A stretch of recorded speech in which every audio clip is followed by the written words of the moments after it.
ছাড়ছে ঠিকই, এত তাড়াতাড়ি টিকিট ছাড়ে না। বাট এবার একটা জিনিস খুব ভালো লেগেছে যে এবার প্রত্যেকটা আলাদা আলাদা জনরার কাজ আসছে।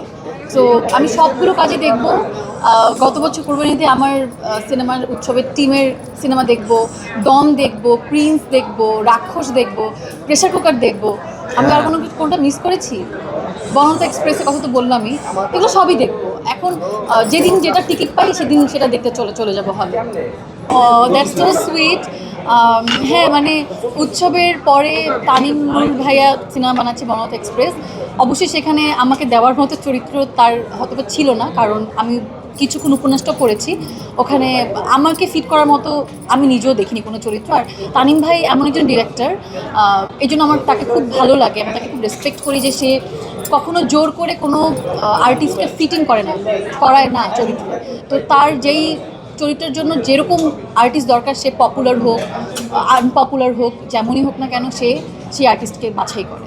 সো এটা আমি তাকে এই জন্য খুবই সাধুবাদ জানাই যে সে এরকম। আর আমার মনে হয় যে এবার উৎসবের কাস্টিংয়ে যে আবার রিপিট হবে বনন্ত এক্সপ্রেসে, এটা তো নট নেসেসারি। সো যারা যারা আছে তারা ভীষণ দারুণ অভিনেতা অভিনেত্রীরা আছেন, সবাই অনেক সিনিয়র, সবাই অনেক ভালো অভিনয় করে। আমি তো তাদের দেখব।